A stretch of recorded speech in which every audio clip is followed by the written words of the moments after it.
es Benito Méndez, estudiante de la Universidad Politécnica Territorial Andrés Eloy Blanco, de PNF Agroalimentación, de la sección 4402, perteneciente a la unidad curricular Maquinaria Agrícola. En el día de hoy le vamos a hablar sobre mecanización agrícola, que es un área muy importante en nuestra carrera. Antes de conocer lo que es la mecanización agrícola, que consiste en usar diferentes maquinarias y equipos agrícolas con la finalidad de hacer reparaciones a nuestro suelo para producir una siembra, es necesario saber los tipos de suelo a los cuales nos vamos a encontrar en los diferentes ámbitos de trabajo, para poder conocer qué tipo de implementos debemos utilizar en cada uno de los suelos. El origen de la mecanización agrícola se conoce del año 3500 a.C., cuando nuestros aborígenes o agricultores utilizaban de forma rudimentaria, cuando ellos comenzaron a tratar el suelo con unas herramientas indumentarias, y ahí se conocía como parte de una mecanización. Sin embargo, a medida que fue avanzando el tiempo, fue necesario el uso de maquinarias agrícolas con la finalidad de abarcar una mayor cantidad de terreno y poder hacer una mejor producción. Dentro de la mecanización agrícola tenemos el uso de maquinarias agrícolas como son los tractores. Dependemos de unos combustibles, debemos utilizar unos implementos de trabajo. Esto nos ayuda a una disminución de costos en mano de obra, ya que una máquina puede hacer lo que pueden hacer alrededor de 20 a 50 personas en un día. Podemos abarcar grandes extensiones de terreno y podemos lograr una buena cosecha. Dentro de la mecanización no podemos obviar nuestras raíces, que fue el arado, que fue el comienzo de la mecanización. Es una herramienta de labranza utilizada en el día de hoy, todavía se utiliza en nuestros agricultores, sobre todo en las partes altas de los Andes venezolanos. Se utiliza esta herramienta, donde su función es roturar el suelo para que se pueda producir una mejor aireación y una mejor cosecha. Uno de los implementos de mecanización tenemos que es la rastra. Una rastra, ¿verdad?, de disco. Ella se va a encargar de roturar el suelo, aunque el pase indiscriminado de rastra o el uso indiscriminado de rastra produce un mullido dentro de la tierra que produce que la arena se vuelva cierto polvillo, produciendo así una degradación por medio del aire.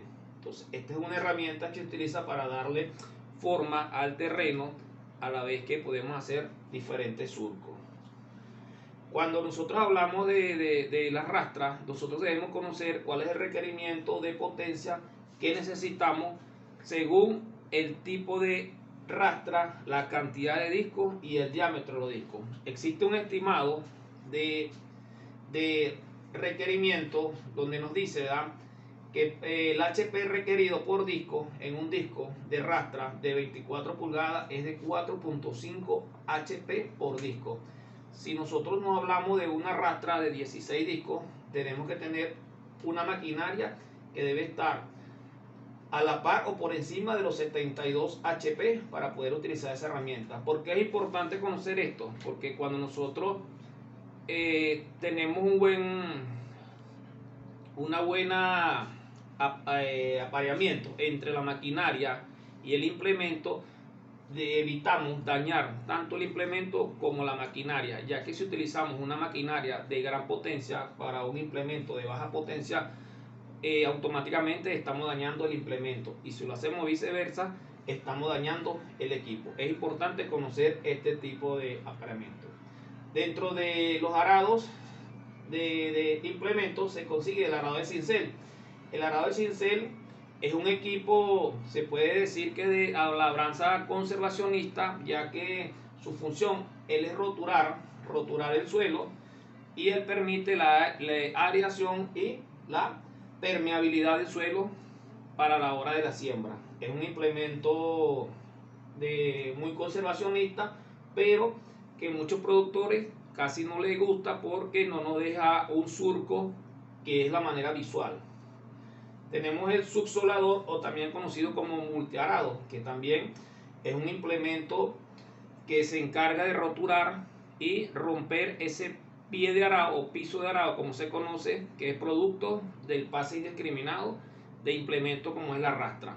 Cuando hablamos del pie de arado, hablamos de una compactación que generalmente se produce a los 20 centímetros, de 20 a 30 centímetros de profundidad del suelo, donde este subsolador o multiarado se encarga de romper ese piso de arado, llegando a una profundidad hasta de 60 centímetros de profundidad, de los cuales el requerimiento de potencia es más alto por la profundidad que él va a realizar. Tenemos de otro de los arados, ¿verdad?, que es el arado de disco. El arado de disco se conoce como una mecanización agresiva, ya que el arado de disco se encarga de cortar y de voltear la capa vegetal, exponiendo los microorganismos a la luz y eliminándole el poco oxígeno que ellos tienen. Sin embargo, se utiliza cuando hacemos control de maleza o queremos incorporar materia a un terreno, lo que se conoce como una enmienda. Tenemos también el arado de vertedera, que también hace la misma función, y sobre todo ambos arados son agresivos en el terreno. Su mayor uso es en los cultivos de caña, ya que por el cultivo de caña se realiza gran cantidad de enraizamiento de este tipo de arado, lo que es el de vertedera o el de disco. Ellos va a romper este enraizamiento y podemos incorporar esa materia orgánica nuevamente al suelo. Y es todo. Esperemos que haya quedado bastante claro, bastante sencillo esta explicación. Muchas gracias por